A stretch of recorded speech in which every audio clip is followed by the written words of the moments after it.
Salut les cryptopotes, aujourd'hui je vous présente l'interview de Benjamin Sultan, trader professionnel que vous connaissez certainement puisque c'est avec lui que je fais les tops chaque mois. Mais je suis passé par chez lui, là où il était en vacances, et donc je trouvais que c'était une bonne occasion de se rencontrer et de vous parler du coup, de l'interviewer et de voir un petit peu à quoi ressemble le quotidien d'un trader. Sur ce, bon visionnage à tous et n'oubliez pas de poser des questions dans les commentaires et si vous avez aimé le contenu, de lâcher du pouce. Ciao! Alors tout d'abord, merci à toi d'être ici. Je m'appelle Benjamin Sultan, j'ai 26 ans, j'ai 9 ans d'expérience en trading pour compte propre, dont 3 ans en trading au niveau institutionnel. Je suis originaire de Laval, une petite ville de 60 000 habitants dans l'ouest de la France, et je vis depuis maintenant 7 ans en Chine, plus précisément à Shenzhen où je travaille.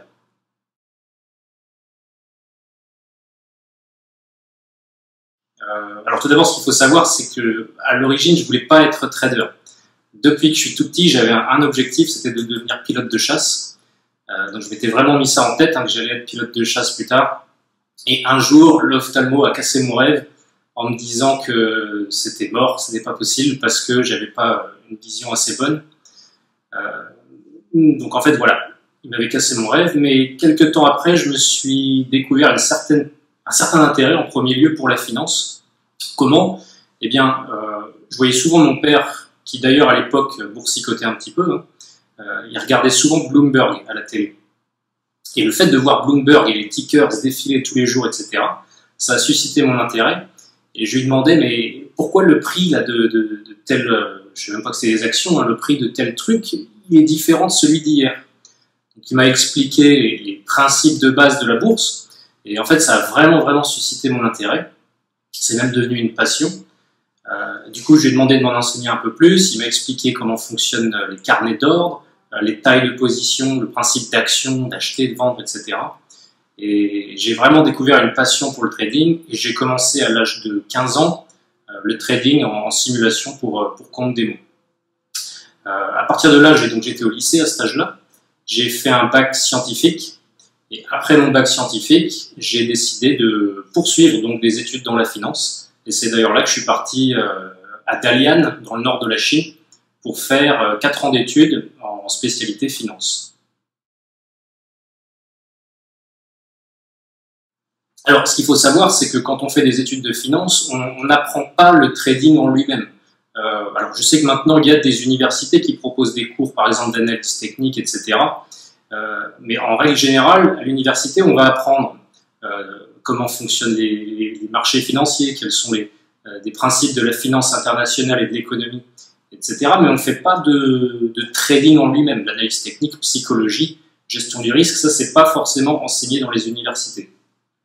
Pour ma part, j'ai eu la chance, durant mes études, durant mes 4 ans à Dalian en Chine, de trouver une personne qui allait être mon futur mentor. Ça s'est passé tout bêtement. Un jour, j'étais dans une soirée gala dans un hôtel et j'ai rencontré un gars vraiment intéressant qui s'appelait Christopher Park. Et il s'avérait que ce monsieur-là était un ancien trader de chez Citibank et qui était maintenant gérant de fonds chez Fidelity en Chine. Et en fait, on a tissé des liens et c'est devenu un ami. Et il a vu que j'avais un très grand intérêt pour le trading, mais que voilà, j'avais pas forcément des notions très élaborées. Et j'ai eu la chance, et il a été, je lui suis extrêmement reconnaissant de ça. Il m'a appris tout ce que lui avait appris durant ses années de trader. Et c'est justement là qu'il m'a appris le price action trading. Donc c'est depuis ce moment-là, depuis mes années à l'université, que j'ai commencé à apprendre le price action trading et que depuis, je l'utilise dans mon trading de tous les jours et notamment dans le hedge fund où je travaille.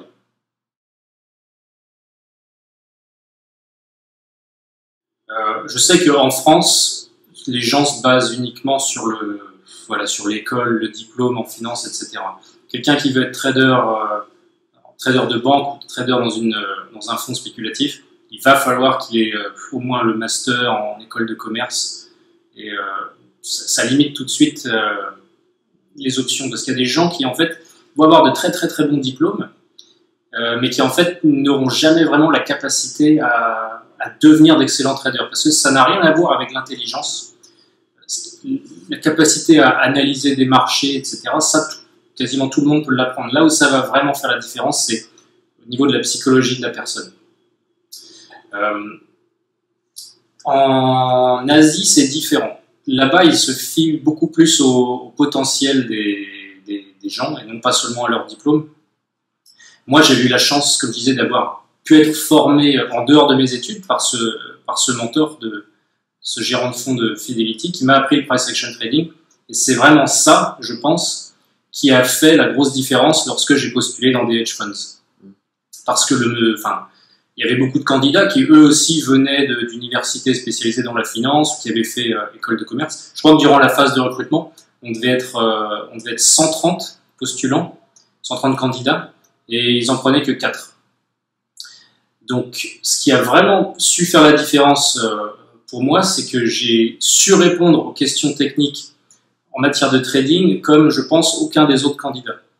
Le price action, je pense que les candidats qui postulaient pour ce poste de trader junior à l'époque n'avaient aucune idée de la manière déjà de trader des professionnels, notamment le price action trading. Et donc grâce à ce que m'avait enseigné mon mentor, et je lui suis extrêmement reconnaissant, sinon je serais peut-être pas là aujourd'hui, enfin je serais pas où j'en suis aujourd'hui, j'ai pu être sélectionné parmi les 4 choisis, parmi les 120 candidats. Et j'étais à l'époque le plus jeune junior trader de toute la firme.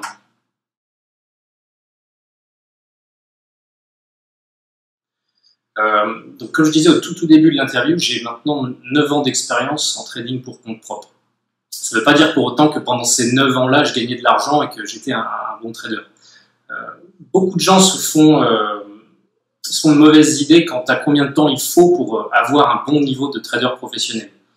Et les gens ne se rendent pas forcément compte du travail, de la discipline et de la persévérance que ça demande.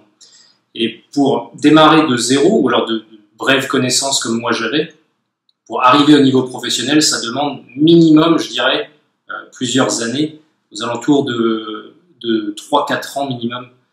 D'ailleurs, si vous lisez des bouquins d'interviews de traders professionnels, parmi les meilleurs traders, ils l'avouent eux-mêmes qu'il leur a fallu au moins 4 ans avant d'arriver à un stade de trader rentable. C'est même pas un stade de trader professionnel qui gagne de manière durable et facile pour lui, entre guillemets. C'est vraiment pour arriver au stade où il est rentable, il lui a fallu au moins 4 ans. Mais c'est vraiment 4 ans de persévérance, 4 ans où tu as l'impression de travailler et que tu vois pas de changement. C'est ça la grande difficulté du trading, c'est que c'est vraiment un travail de longue haleine qui demande de la persévérance, et les gens ont tendance à abandonner en cours de route parce qu'ils n'ont pas de résultats financiers sur leur compte. Pour ma part, au tout début, j'apprenais des stratégies par-ci par-là, notamment basées sur des indicateurs, des figures chartistes, etc. Et comme on voit tout le temps sur YouTube. Exactement, voilà. J'ai commencé avec ça. Et en fait, je sautais d'une stratégie à une autre. J'essayais de me faire ma propre stratégie, vraiment basée sur ça, hein, sur les figures, les patterns chartistes et les indicateurs. Et mon mentor, quand il a vu que j'avais cette attitude-là et cette approche par rapport au marché, il m'a justement dit que c'était pas du tout comme ça que tradaient les professionnels, et que si je voulais un jour devenir trader professionnel, il fallait tout de suite pas complètement que j'oublie ce que j'ai appris, mais tout du moins que je le mette de côté pour que lui me reformate, notamment avec le price action trading, et qu'il m'apprenne à penser, à analyser les marchés tels le font les traders de salle de marché, les traders de banque, mais pas les traders amateurs comme on trouve sur Internet. Alors, le quotidien d'un trader. Je sais qu'il y a pas mal de gens qui essaient de vendre du rêve sur le quotidien d'un trader. Mais en fait, je vais pas dire que c'est un employé comme un autre, mais si, on pourrait même dire ça. C'est-à-dire qu'il va avoir une routine, ce trader. Alors, le quotidien d'un trader va vraiment dépendre du type de trader. Il y a les traders de banque, les traders de hedge funds et les traders eux-mêmes pour compte propre chez eux. Chaque trader a vraiment sa propre routine, et aussi en fonction du marché sur lequel on va travailler, on va avoir des contraintes horaires. C'est-à-dire un trader qui opère sur le marché, par exemple du CAC 40, il va devoir être là pendant les heures d'ouverture du marché du CAC 40. Je vais te donner mon quotidien à moi, tu te donnes une idée. Moi, je travaille dans un hedge fund, donc c'est un fonds spéculatif. Pour ma part, je gère une partie du capital de la société. Il y a des traders, des collègues qui, eux, gèrent des comptes pour les clients. Mais on est vraiment plus autonome que les traders de banque, qui, eux, vont passer des ordres pour le compte de clients. C'est-à-dire, un client va les appeler, il va dire « je voudrais placer une telle position de tant de millions ou tant de milliards sur tel actif ». Et le trader de banque, il va se débrouiller pour caser cette position sur la journée ou la semaine, etc. Nous, les traders dans les hedge funds, on est plus autonomes, c'est-à-dire que chaque trader a sa stratégie, et en fait, on gère notre emploi du temps comme on le veut. Nos patrons, ils s'en fichent qu'on soit là dès 8h du matin ou dès 11h, lui, ce qui l'importe, c'est le résultat du compte. Donc, j'ai vu de tout en termes de routine. J'ai vu il y a une équipe de traders, ils me font toujours rire. Ils sont 3 traders dans le fond où je travaille, et en fait, ils font les 3-8. Eux, ils traitent que le pétrole, mais il y en a un qui est debout pendant 8 heures, les autres dorment, le deuxième se réveille, et il se relaie comme ça, histoire d'être 24 heures sur 24 sur les marchés. Donc tu vois, eux, c'est ça leur routine, et on n'imaginerait pas ça du tout de traders. Mais je les vois hein, littéralement, quand un trade, les autres dorment ou font la sieste. Moi, ma routine, c'est que je vais alors j'aime bien dormir, donc généralement je vais me lever vers 9h le matin. Il faut savoir que je trade hein, sur le Forex. Donc le Forex, c'est ouvert 24 heures sur 24 du lundi au vendredi. Je vais me lever vers 9h, je vais faire un peu de lecture pendant 15-20 minutes. Ensuite, je vais me préparer, je vais arriver au travail vers 10h30. Je vais trader jusqu'au déjeuner. Le déjeuner, c'est un moment vraiment important en Asie. D'ailleurs, les marchés asiatiques ferment durant la pause déjeuner, pas le Forex. Donc je vais trader je vais analyser les marchés de 10h30 vers midi. Ensuite, après le déjeuner, je vais faire un peu de méditation durant un quart d'heure. Je vais faire un quart d'heure de lecture et je vais poursuivre toute l'après-midi. Regarder mes positions en cours si j'en ai, continuer des analyses de marché, lire des articles ou autres. Et je vais quitter le bureau, comme je disais, on est autonome. Des fois, si je vois que j'ai des positions ouvertes, il ne se passe pas grand-chose, je vais partir du travail vers 18-19 heures. Des fois, je vais rester plus longtemps, surtout s'il y a des événements importants qui vont pouvoir faire bouger le marché, et donc avoir un impact sur mes positions. Je vais peut-être quitter le travail vers 22 heures. Et oui, c'est une des routines de tous les traders. Il y a on voit vraiment de tout. Et c'est intéressant parce que tu dis si j'ai des positions ouvertes. Oui. Entendu, c'est pas obligatoire. Non, c'est pas obligatoire. Ça, tu vois, dans le fantasme, dans la pensée globale des gens, c'est le trader, il est tout le temps en train de cliquer, il est tout le temps en train de brasser. Oui. Non, le métier de trader, alors à part pour les day traders qui, eux, ouvrent et ferment vraiment des positions toute la journée et vont passer des dizaines de trades par jour. Là, ça, c'est le cas de mon patron. Lui, sa routine, c'est en fait, il est tout le temps au bureau. Il dort au bureau, il prend sa douche là-bas. Il passe, je sais pas combien d'ordres par jour. Lui, il fait vraiment du day trading toute la journée. Moi, je fais du swing trading, c'est-à-dire que mes positions, je vais les garder parfois plusieurs heures, si ma position, elle s'envole peu de temps après que je l'ai prise. Mais en général, ça va être plusieurs jours, à plusieurs semaines ou plusieurs mois. Mais on n'est pas obligé d'être placé sur le marché à 100% du temps. Comme je te disais, on est vraiment autonome dans notre stratégie et tout ce qui importe la société et nos patrons, c'est le résultat à la fin de l'année. Donc, il te fait entièrement confiance alors bien sûr, il y a des règles à respecter, mais il te fait confiance quant à ta stratégie de trading. Si tu juges que tu veux pas te positionner maintenant, personne ne va te dire quoi que ce soit. Mais de manière générale, on essaie quand même d'être positionné une très très grande partie de l'année. En fait, on part du principe qu'il y a toujours de l'argent à gagner sur les marchés, que ce soit sur une position long terme ou sur une position court terme. Donc on va, je dirais 90% du temps, être en position. Les 10% du temps où on n'est pas en position, c'est vraiment des cas exceptionnels. Par exemple, je suis complètement malade et j'ai pas la tête à me mettre au trading. Ou alors il y a un événement qui risque d'avoir un impact énorme sur mes positions. Du coup, je peux faire sortir en attendant de voir l'effet que ça aura sur le marché. Donc, on est positionné 90% du temps parce que on prend des positions long terme comme des positions en swing trading. Du coup, tu vas fermer une position, mais tu vas toujours avoir ta position long terme, ou alors tu vas fermer une position long terme, mais là tu vas ouvrir une position court terme. Donc ça fait que oui, 90% du temps, on est en position, mais ça ne veut pas dire que 90% du temps, on clique partout et qu'on passe des ordres toute la journée. Alors nous, dans un hedge fund, on gère les portefeuilles de clients. On est entièrement libre dans notre stratégie, comparé à un fonds d'investissement traditionnel qui, lui, a certaines règles à respecter. Par exemple, il doit placer ça que sur des actions, ou alors il doit avoir que des positions longues et il n'a pas le droit de shorter. Nous, dans un hedge fund, on est entièrement libre dans notre stratégie, donc on peut vraiment gérer le capital comme on le souhaite. Donc nous, on gère le capital de gens fortunés, ou alors on a d'autres sociétés ou des banques qui nous confient une partie de leur capital. Donc c'est ce capital-là qu'on gère. Moi, directement, je ne gère pas le capital de clients. Moi, je gère le capital, enfin une partie du capital même du hedge fund.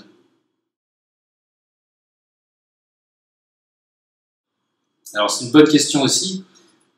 Les amateurs, en fait, ont quasiment toujours été là, sur les marchés.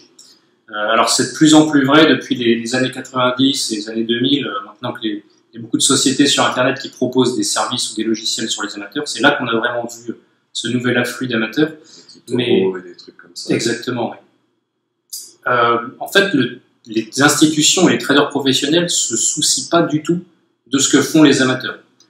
Pourquoi? Parce que le capital placé sur les marchés par ces institutions est nettement supérieur au capital placé par les amateurs. Donc en fait, et mon mentor, je lui avais posé cette même question quand il m'avait formé.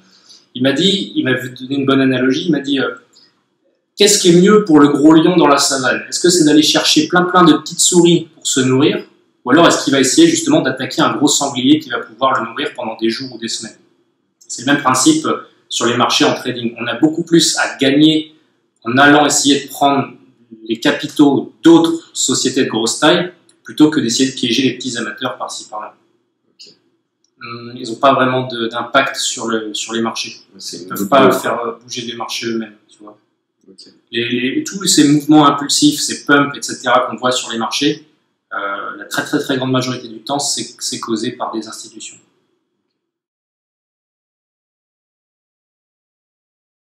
Alors, il faut savoir que le trader professionnel,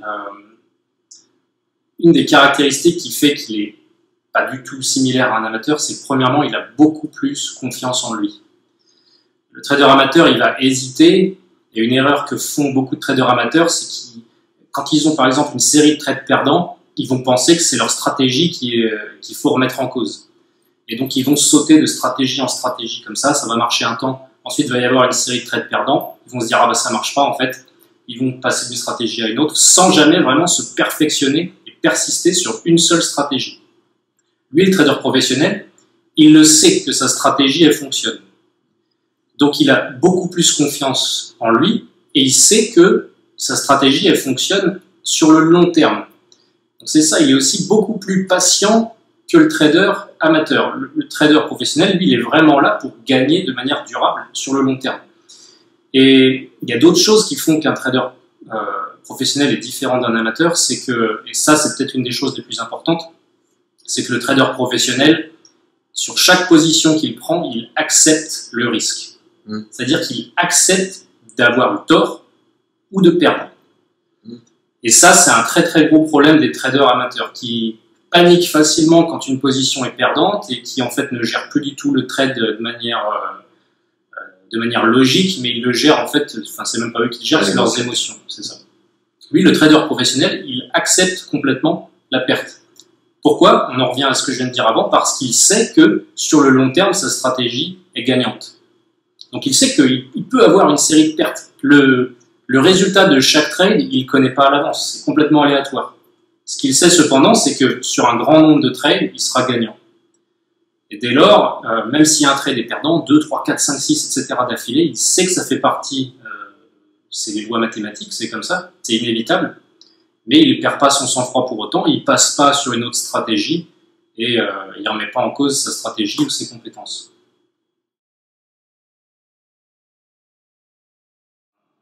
Un gros cliché du monde des traders ou du monde de la haute finance, qui est vraiment alimenté par les films, notamment les films récents tels le Loup de Wall Street. Ouais. Alors non, je ne roule pas en Lamborghini, et pour te dire la vérité, en fait, à Shenzhen, j'ai même pas de voiture, parce que d'une, j'habite à 5 minutes à pied de mon lieu de travail, et en fait, le permis français n'est pas valable en Chine. Il faut passer le permis chinois, donc c'est une vraie galère. Et je ne ferai pas toute ma vie en Chine. D'ailleurs, je déménage dans quelques mois, et donc j'ai jamais eu besoin durant toutes ces années d'avoir de véhicule en Chine. Par contre, j'adore les voitures, et j'ai pour projet, quand je déménagerai dans quelques mois, d'éventuellement m'acheter une Camaro SS. Ça, c'est une voiture qui me plaît. Et ça aussi, c'est un des gros clichés du monde du trading. Ça se fait. Moi, je suis pas du tout dans ce délire-là. Coke, champagne, on va dire les dames de la nuit. Je suis vraiment pas du tout dans ce délire-là. Moi, j'ai une des philosophies de vie, et une devise que j'ai, c'est un esprit sain dans un corps sain. Donc, j'essaye vraiment au mieux tous les jours de respecter cette devise. Mais c'est sûr qu'avec les 10 minutes de méditation, on est loin de la coke, quoi. Oui, c'est vrai. Mais par contre, je t'avoue que quand il y a des soirées entreprises, ou des soirées entre traders, vraiment du hedge funds, ou alors des soirées entre hedge funds, parce que ça se fait aussi, les hedge funds ont des partenariats entre eux. Là, j'ai vu qu'il y a vraiment de la débauche, et notamment au niveau des femmes. Okay. Donc c'est un cliché, mais c'est pas du tout le quotidien du trader. Ça se fait, même pas seulement dans le milieu de la finance. Dès que quelque chose, généralement dès que les gens ont de l'argent ou une certaine influence, ils n'hésitent pas à laisser les vices prendre le dessus.